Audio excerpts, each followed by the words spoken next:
anak kecil. Padahal dalam ibarat-ibarat kitab seperti di kitab Fathul Mu'in ini kok tidak boleh, itu gimana itu? Jawabnya tidak diperlukan keluar atau safar, meninggalkan anak yang belum memayyiz jika safar tersebut menimbulkan bahaya atau doror kepada si anak. Nah, memayyiz seberapa ini, maka para ulama berbeda pendapat mengenai batasan seorang anak yang dikatakan memayyiz. Pendapat pertama, apabila dia sudah bisa makan, minum, istinja sendiri dan mandi sendiri dan secara mandiri, istinja dan sudah mandiri, maka anak ini dikatakan sudah memayyiz. Pendapat kedua, apabila bisa membedakan di antara perkara yang bermanfaat dan perkara yang membahayakan baginya, maka ini sudah memayyiz. Atau ada yang ketiga, apabila bisa memahami pembicaraan dan menjawab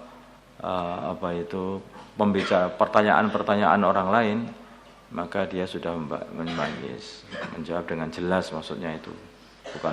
Bukan sekedar menjawab, bukan. Itu banyak pendapat para ulama yang mengatakan memayyiz seberapa. Bahasa Jawanya wis njowo, itu wis mulai faham. Bisa ini, bisa makan, bisa minum, bisa cepok sendiri, kencing sendiri, belok sendiri. Yang anak-anak ini bisa ditinggal, tetapi kalau anak-anak ini belum bisa itu semuanya, maka ini belum tidak bisa. Makanya tidak diperlukan keluar atau safar meninggalkan anak dalam kondisi seperti itu. Karena ini membahayakan mental anak. Jadi dalam agama ini juga urusan keluar pun, urusan keluarga ini betul-betul diperhatikan dalam agama ini. Masalah menggunakan uang sesuai akad. Sudah menjadi kebiasaan di kalangan ahbab dakwah kumpul-kumpul uang jika hendak membuat acara seperti istima atau jur. Yang terjadi permasalahan adalah jika uang tersebut masih ada sisa, maka harus dikemanakan uang sisa tersebut. Apakah uang tersebut bisa digunakan untuk pribadi dengan alasan untuk dakwah? Jawabannya tidak boleh, karena penggunaan uang tersebut harus sesuai dengan maksud pemberi, yaitu untuk istimat. Ataukah digunakan untuk istimat yang berikutnya? Ya, untuk istimat atau jur yang berikutnya nanti. Jadi harus sesuai dengan orang yang memberi itu, bukan untuk digunakan untuk nyangoni orang dakwah, itu nggak bisa. Kemudian tata cara menyewakan rumah kontrakan. Pertanyaan, bagaimana tata cara transaksi yang benar dalam menyewakan rumah kontrakan baik secara harian, bulanan atau tahunan? Jawab dengan menyebutkan waktu dan harga sewa secara jelas. Nanti agak contohnya. Bila masa sewa belum habis atau sudah habis sedangkan ia ingin memperpanjang masa sewa, maka harus dengan akad yang baru. Ini contoh sewa yang benar begini. Saya sewakan rumah ini kepada kamu selama 2 bulan dengan harga sewa 200.000. Paham ya? Saya sewakan rumah ini kepada kamu selama 1 bulan dengan harga sewa 200.000. Ini contoh akad sewa yang tidak benar begini. Saya sewakan rumah ini kepada kamu dengan harga sewa 200.000 per bulan.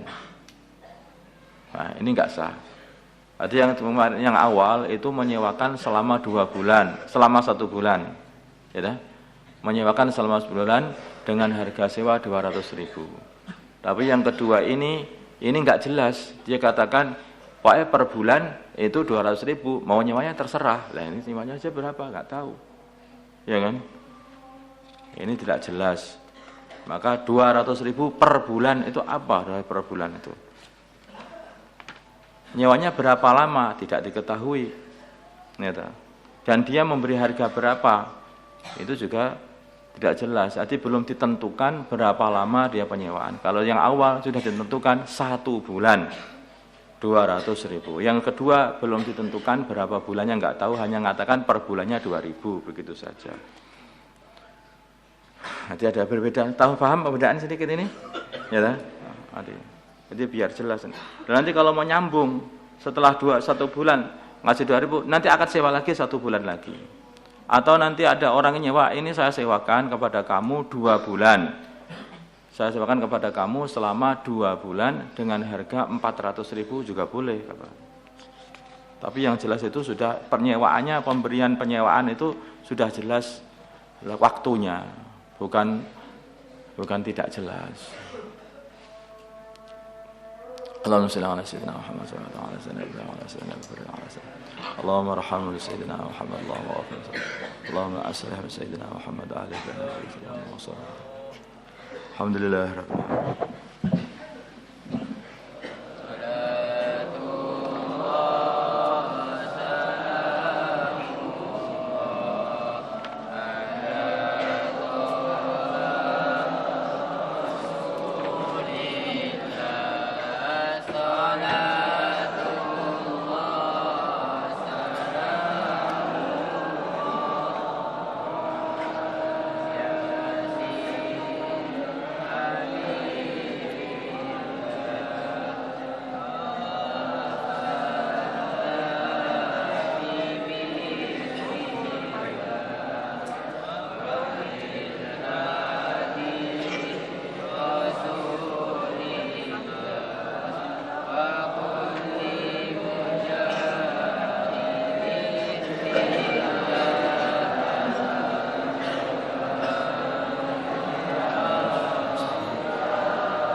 الله أكبر الله